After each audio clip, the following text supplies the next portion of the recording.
Commander Taiho stood on the bridge of his ship looking at the blue and green planet below him. The planet looked peaceful from space, but he knew that looks could be wrong. His crew had been flying through space for many days to reach this place. A human ship had crashed here 3 months ago, and they needed help. The humans were a new species that the Galactic Council had just discovered. They were not very advanced compared to other alien races. Their ships were slow, and their weapons were simple. Most aliens thought humans were not very smart because they still used fire for many things. Advanced alien races had stopped using fire long ago. They had much better technology. Dr. Minho walked up to Taiho and showed him a datapad. The screen showed information about the crashed human ship and the people inside it. There were 5 humans on the ship when it crashed. They had been trying to explore new planets when something went wrong with their engines.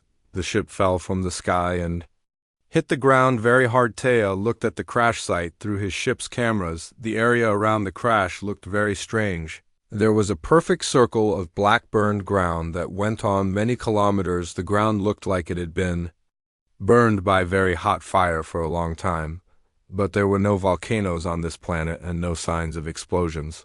The aliens in Taiho's crew were called Vorthek. They were tall and had blue skin. They were very proud of their technology, especially their ability to control fire and heat. They used special machines called plasma containers to make very hot fire that could cut through metal and rock. But even their best machines could not make the kind of burn marks they saw on the planet. Taya decided to take a small team down to the planet to see what happened. He chose Dr. Minho because he was the smartest scientist on the ship. He also chose Dan, who was in charge of security on the ship. All 3 of them put on special suits that would protect them from the planet's air and any dangerous things they might find as their small ship flew down to the planet's surface. Taiho expected to find the humans in a very bad situation. Most species that crashed on unknown planets died quickly from hunger, cold, or dangerous animals. The humans had been here for 3 months, which was a very long time to survive without help. When they landed near the crash site, Taiho could not believe what he saw. The humans had not just survived, they had built an amazing base. The crashed ship was in the middle of a large area that had been completely changed. The humans had dug deep trenches around their base and built walls and other structures to protect themselves. The most surprising thing was all the fires. The humans had many different fires burning all around their base. Each fire was different. Some were very hot and bright, others were smaller and gave off different colors. The fires were not just random. They were carefully planned and controlled. Each fire seemed to have a special purpose. Dr. Minho took out his scanning device and pointed it at the fires.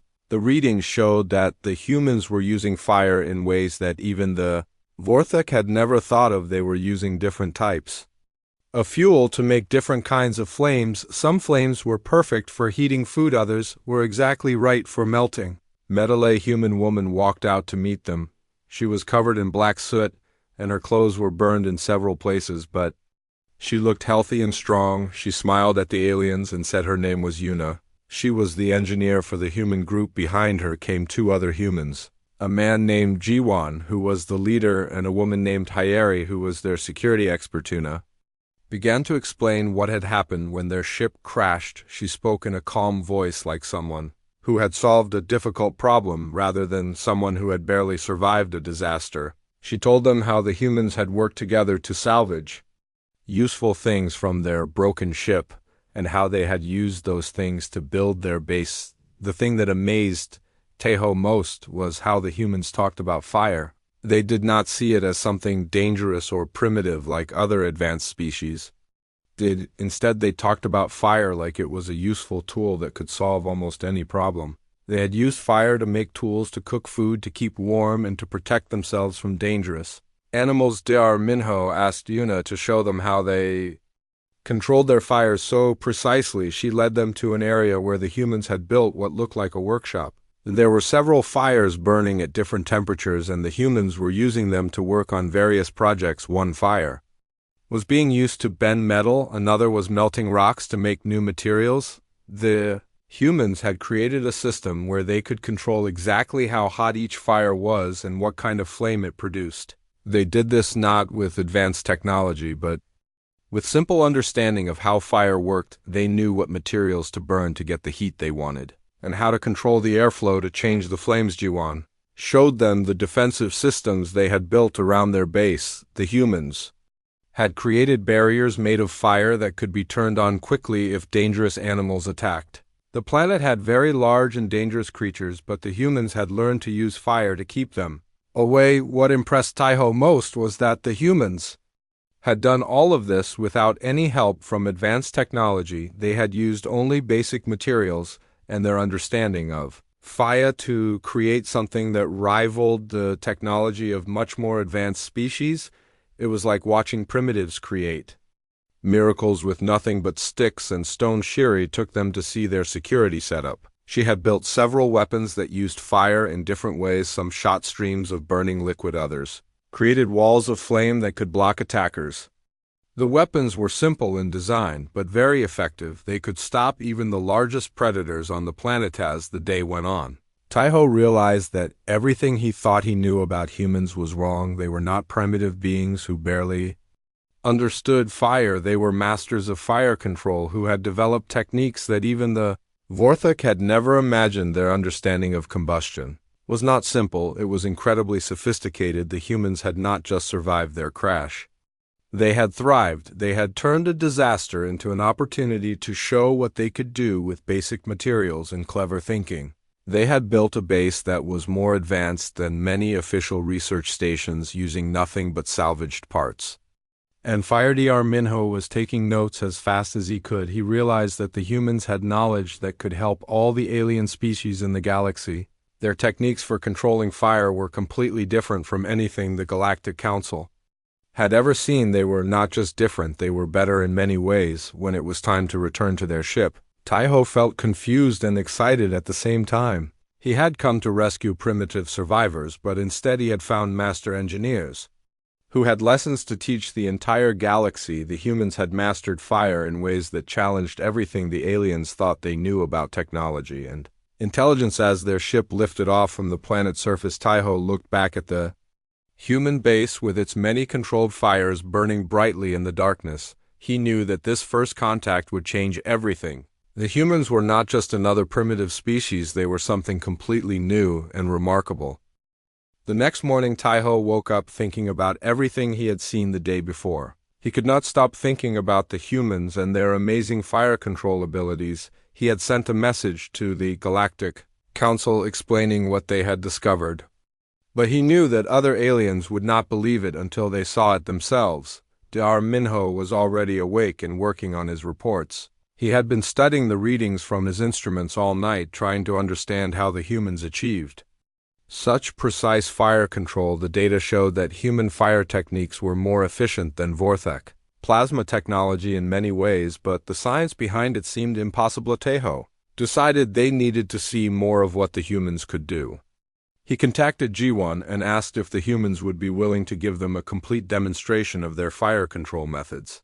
G1 agreed immediately. He seemed proud of what his people had accomplished and eager to show it off. When the Vorthok team arrived at the human base, they found the humans preparing for what looked like a special event. Yuna had set up different stations around the compound, each one designed to show a different aspect of human fire mastery. The demonstrations would progress from simple techniques to more advanced applications. The first station showed basic fire control. Yuna explained that every human child learned these techniques from a very young age. She demonstrated how to create different types of flames. Using various materials, each flame had specific characteristics that made it useful for different purposes. Some burned hot and fast, others burned slowly and steadily. Dr. Minho watched carefully as Yuna adjusted the flames by changing the fuel mixture and airflow. She could make a flame burn hotter or cooler just by adjusting these simple variables. The precision was incredible. She could control the temperature within a few degrees just by making tiny changes to the fuel or air supply. The second station focused on metalworking. G1 showed them how humans used fire to create tools and weapons from raw materials. He had built a forge that could reach temperatures high enough to melt almost any metal. The amazing thing was that he controlled the heat not with computers or automatic systems, but with his own experience and skill. G1 demonstrated how he could tell the exact temperature of his forge. fire just by looking at the color of the flames. He could also tell when metal was ready to be worked by watching how it glowed in the heat. This kind of knowledge took years to learn, but it allowed humans to work with metal in ways that machines could not match. The third station was about precision work. Hyeri showed them how humans use small, controlled flames for detailed tasks. She could use a tiny flame to join metal pieces together or to carve intricate patterns in hard materials. The level of detail she could achieve was better than most alien manufacturing equipment. Dr. Minho was amazed by the delicate work Hyeri could do with fire. He had always thought of fire as a crude, destructive force, but humans had turned it into a precise tool for creation. They could use fire to build things as easily as they could use it to destroy things. The fourth station demonstrated defensive applications. Yuna had created a system of fire barriers that could be activated quickly to protect the base from attack. The barriers were not just walls of flame, they were carefully designed to channel attackers into specific areas where they could be dealt with more easily. Fire barriers could be adjusted in real time to respond to different types of threats. If large animals attacked, the barriers would create one type of pattern. If smaller, faster creatures were the problem, the barriers would form a different configuration. The system was both defensive and tactical. The fifth station showed the most impressive human fire technology. Jiwan brought out a device that looked like a weapon but was much more sophisticated than anything the Vorthek had seen. It was what humans called a flamethrower, but it was far more advanced than the simple fire weapons other species had tried to create. The device could shoot streams of burning liquid over long distances with incredible accuracy. The flames were not just hot, they were sticky and would continue burning even after they hit their target.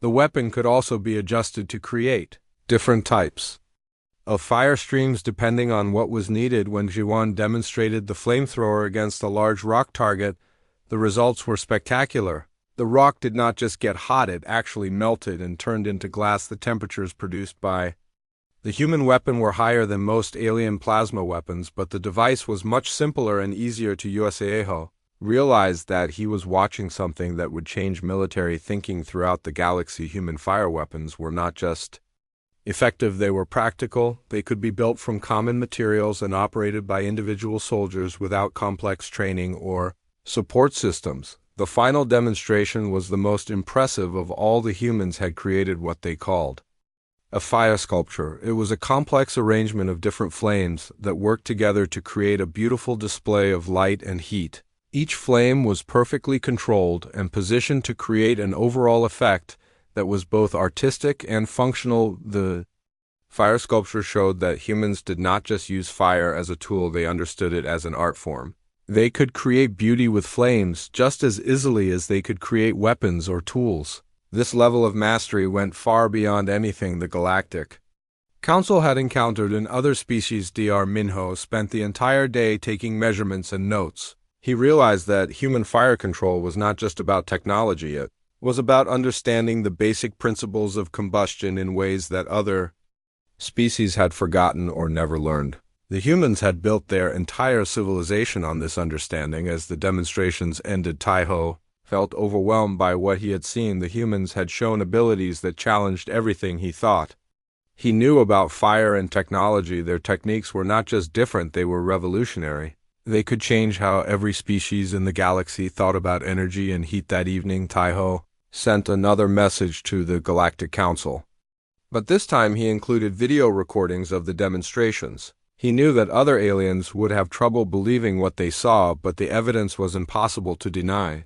The humans had mastered fire in ways that exceeded the most advanced alien technology. The demonstration had proven that humans were not primitive survivors, they were innovators who had discovered secrets that could benefit the entire galaxy. The question now was whether the Galactic Council would be wise enough to learn from them or too proud to admit that a supposedly primitive species had surpassed their own achievements.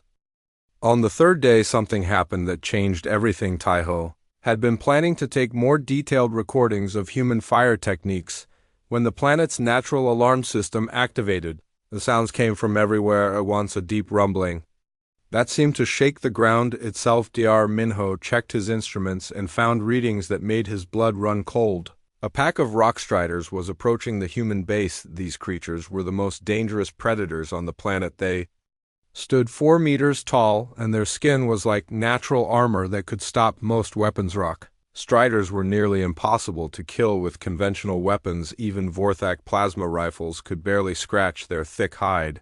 The creatures were also incredibly intelligent, and they hunted in coordinated groups that could overwhelm even well-armed teams.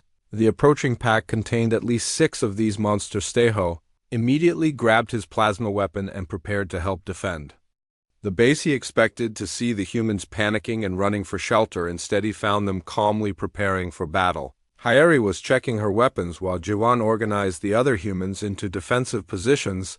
The humans did not look afraid. They looked professional, like soldiers who had faced this kind of threat many times before. Yuna was activating systems around the base that Taiho had not noticed before. Hidden fire barriers began to spring up, creating a maze of flame that would force the rock striders to approach from specific directions. The first rock strider broke through the outer perimeter and immediately found itself trapped in a corridor of fire. The flames were not just barriers, they were guidance systems that forced the creature to move exactly where the humans wanted it to go. The rock strider was being herded like a farm animal. Yeri stepped forward with her flamethrower, and Taiho saw the weapon in real combat for the first time. She moved with fluid grace, using the flame stream not just to attack but to control the battlefield. The fire created walls that blocked the rock striders' movements and forced them into disadvantageous positions. The rock strider tried to charge at Hyeri, but she used her flamethrower to create a wall of fire that stopped the creature in its tracks. The flames were hot enough to make even the armored beast hesitate. Then she adjusted her weapon and sent a stream of burning liquid that stuck to the creature's hide and kept burning. The rock strider roared in pain and fury, but it could not reach Hyeri through the fire barriers. She had created a zone of control around herself where she could attack, but could not be attacked. The creature was trapped in a prison of flames with no way to escape. More rock striders entered the battle area, but they found themselves facing the same problem. The humans had turned the entire battlefield into a fire control system. Every flame was precisely placed to limit the creature's movements and give the humans tactical advantage. Igjiwan joined the fight with his own flamethrower, working in coordination with Hyeri. The two humans moved like dancers, each one covering the other's movements and creating overlapping fields of fire that made it impossible for the rock striders to find safe approaches. Dr. Minho watched in amazement as the humans dismantled the rock strider pack with surgical precision. The creatures were individually much stronger than any human, but the humans had neutralized that advantage by controlling the battlefield.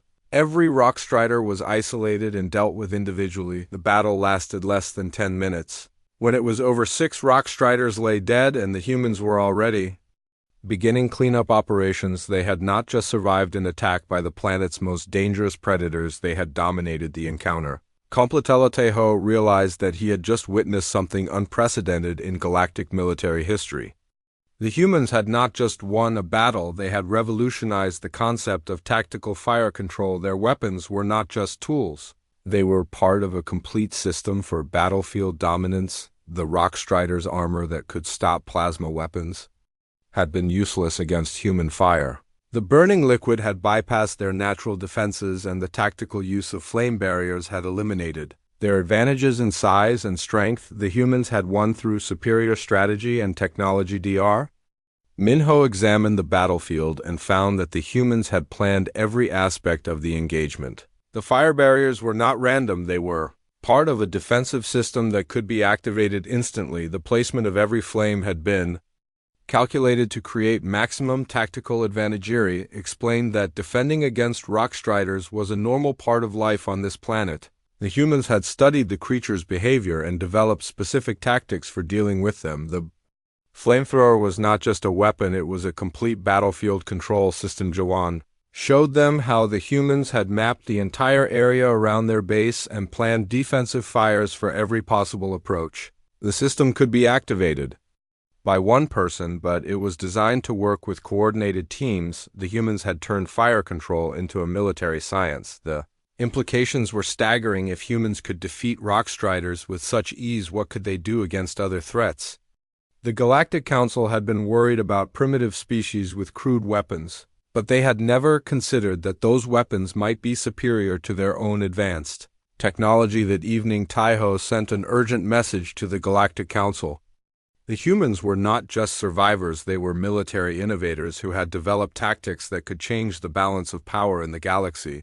Their fire control technology was not primitive, it was revolutionary. The demonstration had shown that human fire weapons were more than just effective, they were game-changing. The ability to control a battlefield through tactical fire placement gave humans advantages that no other species possessed. Their understanding of combustion had military applications that no one had imagined. Dr. Minho realized that the Galactic Council had been making a serious mistake in underestimating human capabilities. The humans had not just mastered fire, they had weaponized it in ways that exceeded anything in the known galaxy. Their techniques could revolutionize military thinking throughout the civilized worlds. The revelation was clear: humans were not a primitive species that needed guidance.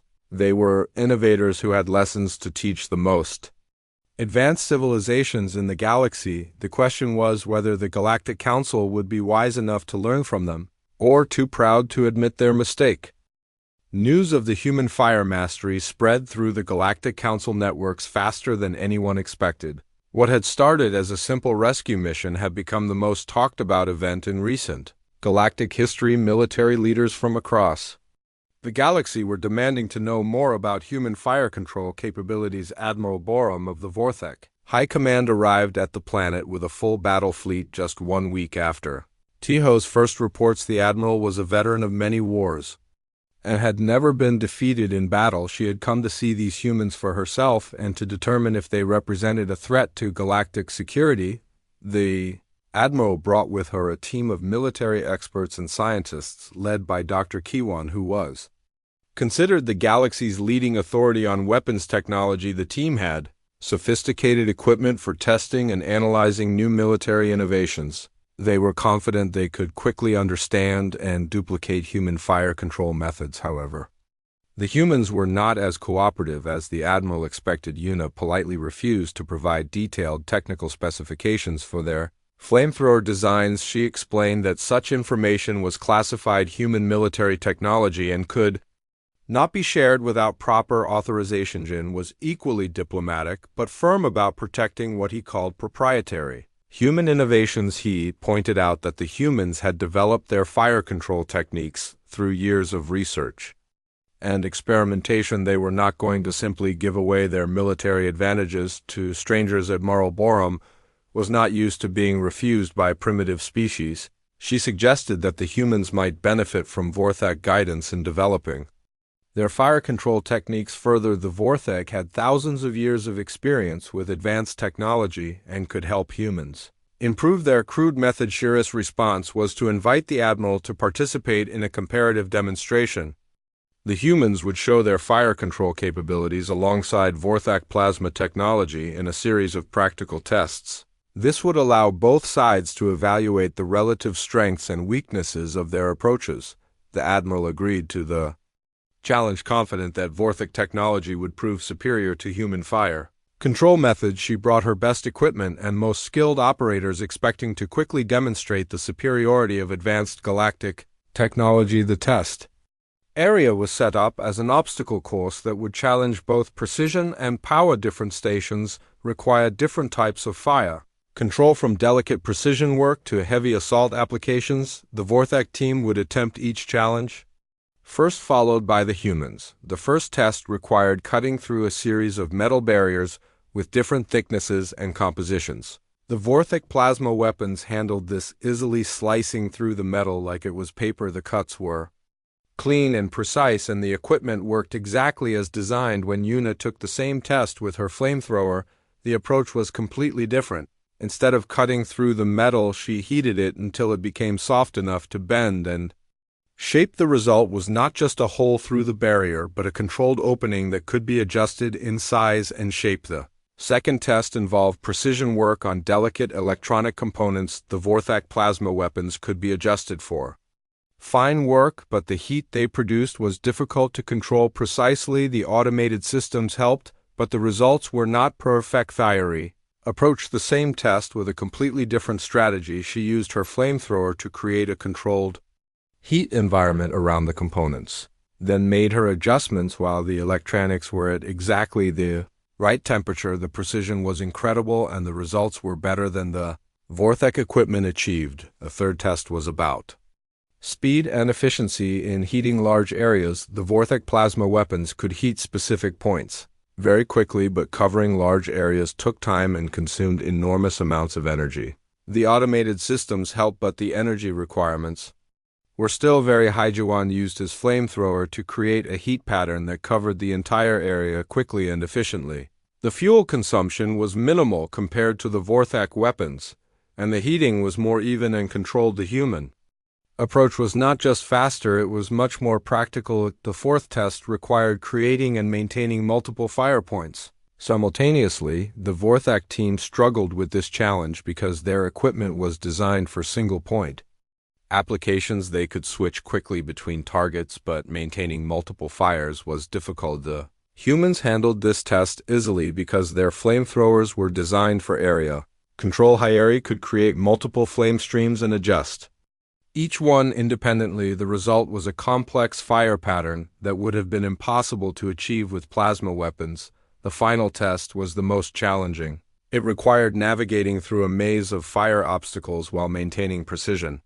Fire control. The Vorthek team had to shut down many of the obstacles to pass through safely because their equipment could not handle the complex fire environment. When Hyeri took the final test, she moved through the maze like she was dancing with the flames. Her flamethrower became an extension of her body, responding to tiny adjustments in pressure and angle. She could counteract hostile flames and create safe passages through seemingly impossible fire barriers. Admiral Borum watched the final test with growing amazement. The human had not just completed the challenge, she had made it look easy. The level of fire control she demonstrated was beyond anything the Vorthek had achieved despite their advanced technology. Dr. Kiwan was taking measurements throughout the tests, and his readings confirmed what everyone could see. Human fire control was not just different from Vorthek technology, it was superior in many practical applications. The humans had achieved mastery that exceeded galactic standards. The challenge had proven that human fire control represented a completely new approach to thermal management.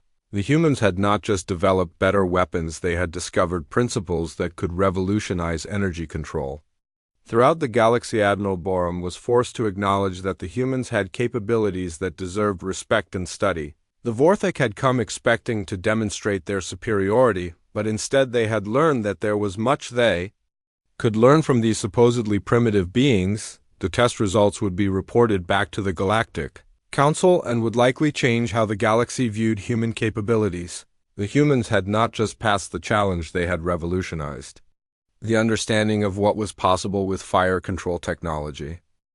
The demonstration results sent shockwaves through the Galactic Council headquarters. Species that had dismissed humans as primitive backwater dwellers suddenly found themselves facing the reality that these newcomers had mastered technologies that exceeded their own capabilities. The Council called an emergency session to discuss the implications. Commander Taiho was promoted to Admiral and given full authority to negotiate with the humans on behalf of the Galactic Council. The Council had realized that their usual approach of gradual integration would not work with humans. These beings had knowledge and capabilities that demanded immediate partnership. The negotiations began in an atmosphere of mutual respect that was unusual. For first contact situations, the humans were not asking for help or begging for membership in galactic civilization. Instead, they were offering to share their knowledge in exchange for full partnership. Status Dr. Minho worked closely with Yuna to document human fire control principles for the Galactic Council archives. The process revealed that human fire mastery was not just about technology, but about a fundamental understanding of energy, relationships that had applications throughout science and engineering. Human techniques for controlling flame behavior could be adapted to improve plasma containment systems. Their understanding of fuel chemistry led to more efficient energy storage solutions. Most importantly, their intuitive approach to fire control provided insights that bridged the gap between theory and practical application. The military applications were revolutionary, Human flamethrower technology offered advantages that energy weapons could not match. The psychological impact of fire weapons was substantial, and the tactical flexibility they provided opened new possibilities for battlefield controlieri. Was invited to conduct training seminars for military personnel from across the galaxy. The cultural exchange was fascinating as different species learned to integrate their own technologies with human fire control techniques. The results exceeded what any single species could achieve alone. The partnership extended far beyond military applications. Human fire mastery proved valuable in industrial processes, terraforming operations, and even artistic endeavors. The galaxy had focused so heavily on advanced automated systems that they had lost touch with fundamental principles that humans had never abandoned. Yuan led a team of human engineers working with scientists from multiple species to develop new technologies that combined human fire control with galactic manufacturing capabilities. The hybrid devices they created were both more efficient and more versatile than anything previously developed. The most significant breakthrough came when human fire control principles were applied to fusion reactor design. The result was portable fusion units that could provide clean, efficient power. For remote operations, these reactors made possible exploration and colonization projects that had been economically impossible using traditional power sources. The alliance was not just about sharing technology, it was about sharing knowledge, and understanding different species brought different perspectives and capabilities to the partnership. The humans contributed innovation and intuitive understanding, while other species provided resources and manufacturing capacity. Trade agreements were established that gave humans access to galactic markets and resources in exchange for fire control technology and training programs. The economic benefits flowed both ways as human innovations created new industries and opportunities throughout the galaxy. The most important aspect of the alliance was the mutual respect it established between species. For the first time in galactic history, a new species had been accepted as an equal partner rather than a junior member. The humans had earned their place through capability and innovation rather than politics. Educational exchange programs brought young humans to study at galactic universities while alien students learned fire control techniques at human institutions. The cross-cultural learning enriched both sides and created lasting bonds between species. The alliance also established new protocols for first contact with other emerging species. The human example showed that advanced capability could develop along different paths, and that technological sophistication did not always follow expected patterns. The galaxy became more open to diversity and innovation. Research stations were established throughout human space where scientists from multiple species could work together on projects that combined different approaches to common problems. These facilities became centers of innovation that produced breakthroughs no single species could achieve alone. The alliance transformed not just human civilization but galactic civilization as a whole. The partnership demonstrated that cooperation based on mutual respect and shared knowledge was more powerful than domination based on technological superiority. The humans had lit a fire that would burn throughout the galaxy for generations. Admiral Taiho reflected on how much had changed since that first rescue mission. What had begun as a simple humanitarian effort had become the foundation for a new era of galactic cooperation. The humans had not just joined galactic civilization, they had transformed it. The alliance was proof that the galaxy was stronger when it embraced diversity and innovation rather than trying to impose uniformity. The humans had brought fire mastery to the stars, and in doing so had ignited a revolution in how species related to each other and to the universe itself. 2 years after first contact, the remote planet where everything began had been transformed into something unprecedented in galactic history. The crash site had become the location of the Galactic Institute for Advanced Fire Sciences, a research facility that attracted scientists and engineers from across the known universe. The institute represented a new model for galactic cooperation. Human knowledge and alien resources had combined to create something greater than either could achieve alone. The facility was jointly operated by humans and multiple alien species, working together as equal partners in the pursuit of knowledge and innovation.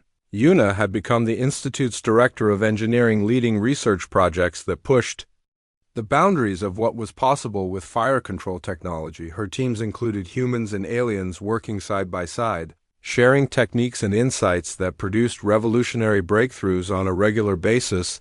The most significant development was the creation of what researchers called adaptive fire systems. These were fire control technologies that could adjust themselves in real time to changing conditions.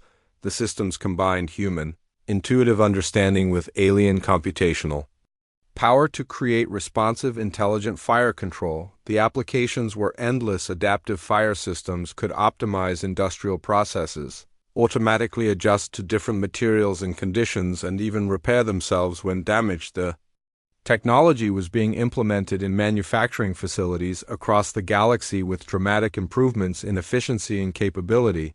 Hyeri had established the Galactic Academy for Tactical Fire Control, where military personnel from dozens of species learned advanced combat techniques. The Academy had become one of the most prestigious military training facilities in the galaxy, and its graduates were sought after by defense forces throughout known space. The training programs at the Academy went far beyond simple weapons instruction. Students learned to think about fire as a complete battlefield control system.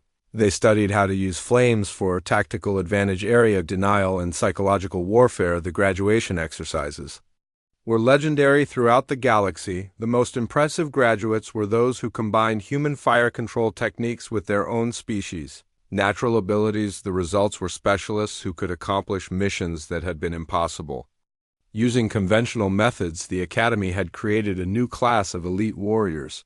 Industrial applications of human fire control had revolutionized manufacturing throughout the galaxy. Processes that had required massive automated facilities could now be accomplished by small teams using portable fire control equipment. The economic impact was enormous as production costs dropped and efficiency increased. The terraforming applications were even more significant. Human fire control techniques could reshape planetary environments in ways that had never been possible before.